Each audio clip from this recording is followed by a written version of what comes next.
Hello and welcome to God Stories. Here you'll find my friends and I exploring some of the stories written by God, both in ancient history and in our own lives. Today we're going to be exploring the story of a man named Simon of Cyrene, who carried the cross of Jesus, and alongside that looking at Simon Orton's story, who is a friend and pastor here in Southampton. So Simon of Cyrene was a man in the first century. And when Jesus was being crucified, he was condemned to be crucified on this hill, on a cross. And as they went out, they found a man of Cyrene, Simon by name. They compelled this man to carry his cross. So perhaps found in the wrong place at the wrong time, this man was forced to carry the cross of Jesus. And I know that these words mean something personal to Simon, so just would ask if you could share a bit about that. Yes, Simon of Cyrene. 20 years ago, a guy called Robert Marsbach was in Southampton in King's Church, and he approached me and said, "You are a Simon of Cyrene. You're someone who's carried the cross, and you're going to be able to plant the cross into other people's lives." And at the time I thought, well, that's nice. I don't know what that means and how that will outwork itself. But actually looking back, I can see how it has. I think the cross, you carry the cross in your own life, you carry someone else's burden. You can't ultimately be Jesus for people, but you can get alongside them, you can listen to their story, and you can help them understand what it means to bring their burdens, as I brought my burdens, to the Lord, who's their shepherd. And yeah, it's been a very helpful thinking back on 20 years of where this man and where his life has actually had a resonance in my own life. Story. Now Simon of Cyrene didn't want to be where he was. It was the crowd that forced him to carry this cross, and it must have been a challenge for him. It must have been a pretty horrible situation to find himself in, with the crowd jeering at him. But Paul, one of the leaders from the first century church, tells us we should willingly carry the burdens of others. He says in Galatians 6, "Bear one another's burdens, and so fulfill the law of Christ." And Jesus himself said, "Take up your cross daily." So I wonder if you could just speak into a bit what it's been like for you. I know particularly in the 7 months before you lost Fiona, of what it's been like to choose to bear things that are not your own. Yeah. Well, we're sitting in a cemetery on a bench, and I've seen a couple of gravestones of two friends who passed away very prematurely. A father and a daughter, Paul Hawkins and Becky Hawkins. They died both very young, and I had to bury them here in Hollybrook Cemetery. And the reason I raised that is that we need the companions of sorrow and suffering to be alongside us in our lives, to help carry other people's burdens, as well as help understand the nature of our own. And as Josh has implied, the last 7 months of King's Church, leading King's Church with Fiona, were very painful. And sorrow and suffering were the hallmarks of those 7 months. There were about 7 funerals I think I had to do between the September of 2018 and the February of 2019.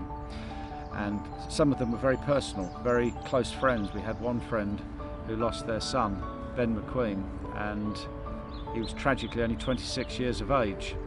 And you're carrying the grief and the burden and the pain of others' loss. And you can't do that by talking, you can only do that by listening. You become like a sponge, like a shock absorber. You can, at sometimes it can feel as if you're a punch bag, and I don't mean that in a wrong way, anyway, nothing like that in a wrong way. You're listening to people's grief, you're inviting them to share their story so that you can be a genuine comfort, sounding board and listening ear.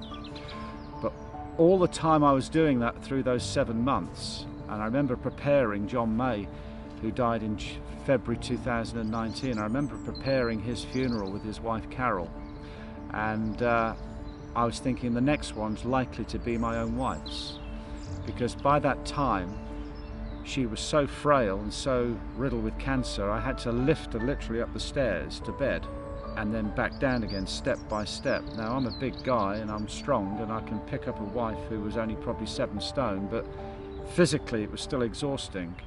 Emotionally it was exhausting, spiritually it was exhausting. And without the friendships of suffering and sorrow, without the understanding that you've got a God of suffering and sorrow with you in it, I don't know how I'd have coped.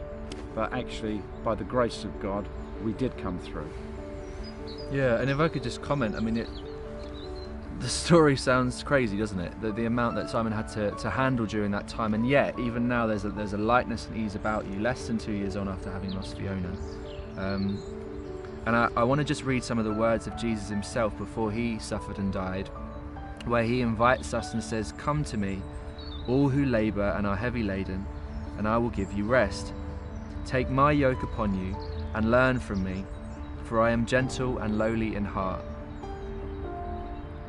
You will find rest for your souls. My yoke is easy and my burden is light." I wonder if you could just comment about what it's been like to experience something of the lightness and ease of Jesus' yoke. Yeah, I think one of the greatest comforts I've had has been what I would call the lifeboat of friendships in the church. People who have experienced grief themselves, people who've experienced loss themselves, who've been able to comfort through their experience and their story. They've been able to speak into my life and be there as sounding boards for my pain. That's been a very light yoke. People I've been able to cry with, people I've been able to laugh with. With grief, I'm sure this is true of all who've experienced grief, it comes in waves. You can be laughing at a program on television 1 minute, and then suddenly something on the television or a piece of music or something you've noticed with your eye in the home brings back or flashes back a memory that you had with Fiona, and you go from a high laughter to an incredible depth of pain and sorrow and tears.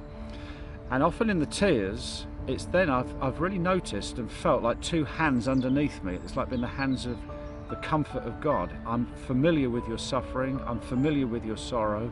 It's okay to be like this. It's been brilliant being around people where you've not had to wear a mask, where you've not had to perform like a church pastor with expectations that actually were difficult to actually fulfill when you had 2 legs. But when you've had an amputation, which I've referred to as already, it's even more difficult. There's been a compensation people have given me slack, and I found that helpful. There have been times when I've woken up and turned and seen there's no one in the bed, and you're on your own, and you think, I'm frightened. What happens if I suddenly have a stroke or a heart attack? My mother had a stroke and was left on her own for 9 hours on her own. And those kind of panic moments and fears creep into your head, and you think, oh, am I going to live the rest of my life sort of just as a hermit in grief, entombed in grief? And I haven't been. I found that Jesus' presence is bigger than my loss. A friend of mine, I'll finish with this, in London, Roger Forster, he lost a wife at a young age, and his one phrase to me was, whatever you do, abide in Jesus. Don't abide in anything else. Don't abide in grief. Don't abide in anyone or anything else. Make Jesus the #1 person you abide in, rest in, stay in. And as I've done that, I found that Jesus' presence is bigger than my loss of Fiona. Sounds really crazy to say that a God you can't see is more precious to you than the wife that you could see. But that actually is my story. The Holy Spirit's comfort in Jesus is greater than my sense of loss. The loss is still real. There are still moments when I weep. There are still and will be moments when a wave will catch me. But the overwhelming sense I have is one of well-being. All is good. Sorrow and suffering have been your companions, but you've got other companions now as well. A hope for the future. Joy and peace become real. They become the person of Jesus rather than just moments of emotional high, which sometimes we can all have and think, oh, that's the joy of God. And you think, well, is it? It might be, but it might not be. But joy, peace, hope, sorrow, suffering, they all find their completion in Jesus. And I'm finding my life richer for those qualities and attributes in God that I've probably known about in theory, but actually now know deep down in experience. Thanks so much for sharing. I hope you've appreciated what Simon shared, and this has been the story of Simon of Cyrene from the 1st century and Simon Orton from Southampton, and this has been God Stories. Thanks for watching.